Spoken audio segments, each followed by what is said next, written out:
Hi, class. Today's lesson is about concentration. Brandon, Why do we have to learn about concentration? have you ever heard the story about Madame Butterfly? No. Well, let's watch. The scene is Madame Butterfly's living room. The time is the middle of a cold and wintry Saturday afternoon. Our friend finds herself in a rare situation of having the apartment all to herself. It's so nice to have this apartment all by myself for a change. This is the answer to her prayers. Time alone to practice her concentration. Madame Butterfly eagerly engages in preparation for concentration, finding a straight back chair.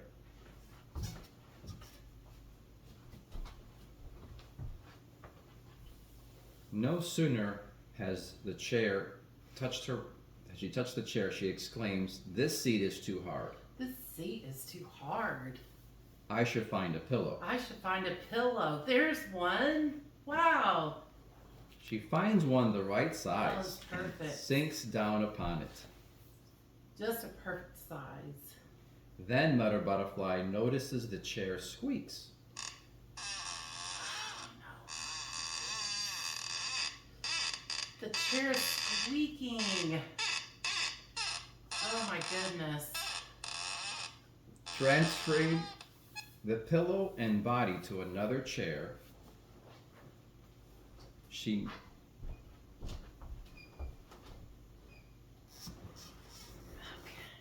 notices a draft and spends many minutes tracking down its source.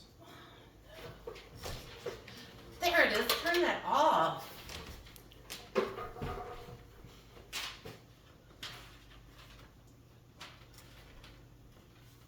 Settled again, she develops a tendency to sneeze.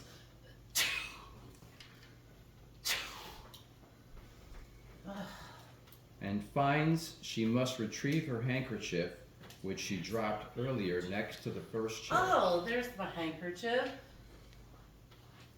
Her handkerchief reclaimed, Madame contentedly thinks, now for a delightful dip into the depths of concentration. Now I get to have a delightful dip in concentration. A few moments pass, and her mind just beginning to settle when the boiling radiator begins to crackle and pop.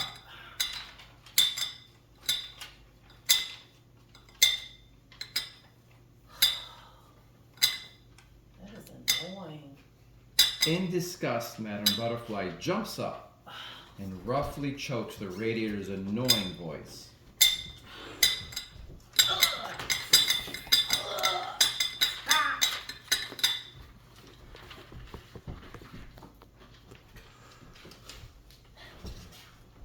Righteous indignation increasing her determination to dive deep into concentration, Madame settles herself once again, only to find the echoes of her neighbor's piano filtering through her walls. Here we go again. There's more noise.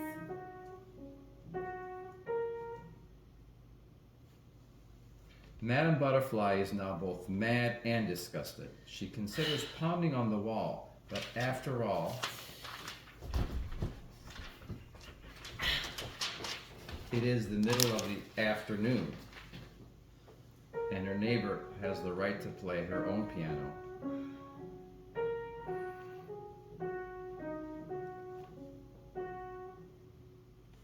She begins to listen to the music, thinking that piano has a rich, vibrant sound.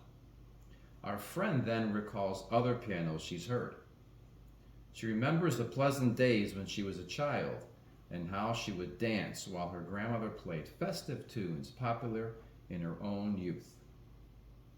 She thinks of some of her grandmother's escapades as an attractive young belle.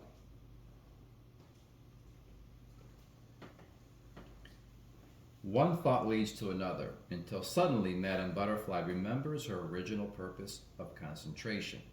and jerks herself from her sweet reveries.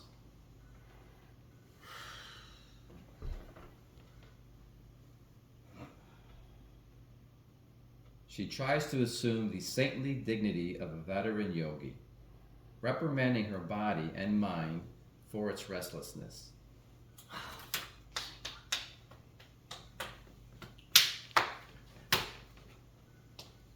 She makes a desperate effort to gather her battered fragments of her self-control.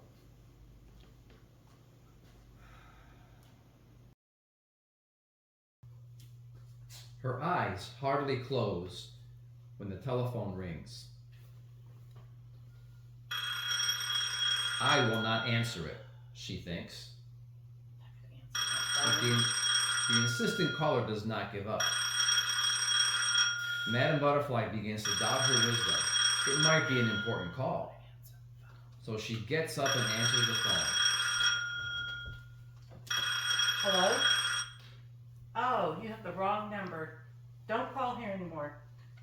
Only to find out that someone had dialed the wrong number. This ordeal over, she musters up enough courage to begin again. By now her head begins to nod, and her sense of shame at this is shoved aside by the self-pity of her exhausted condition. Forcing herself to sit straight, she tries again. This effort is diverted by the ringing of a hoarse-voiced doorbell. Ring, ring. Ring, ring. She remains still for a few moments, Ring, ring. only to weakening thinking. It must be something important. Ring, ring. Once at the door, however, Ring, ring. Ring, ring. Madame Butterfly assumes a galvanized smile as she greets 3 acquaintances, each holding advanced degrees in the art of gossiping. You will not believe what happened to Christine. She got a ticket for driving and texting. She stays scandalous. Behind the artificial smile, our friend hides her petulance. Oh, you pest, why couldn't you have stayed away and let me concentrate? Obviously, Madame's thoughts.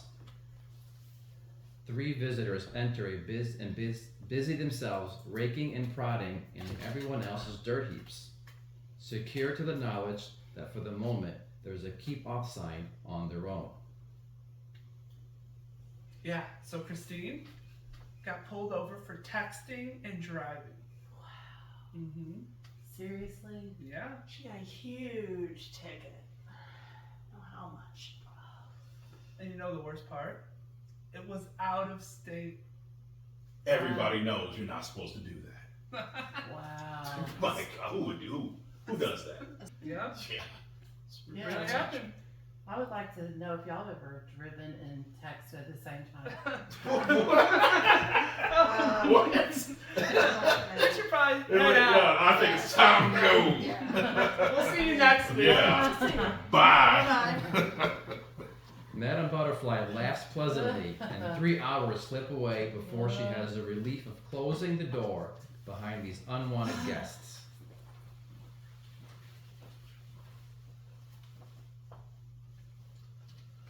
Oh, thank goodness. They left. Automatically, she resumes her attempts at concentration.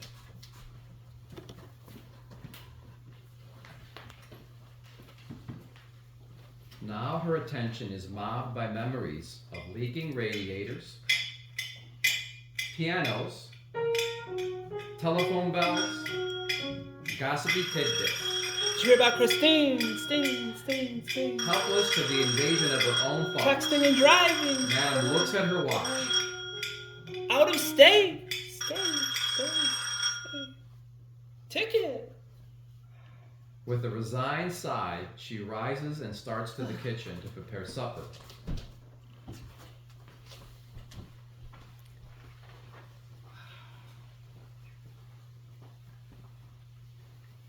The living room is empty again, and it might as well remain so all afternoon as far as Madame Butterfly's efforts at concentration are concerned. Wow, she didn't get to do what she really wanted to do. That's the power of concentration, Brandon.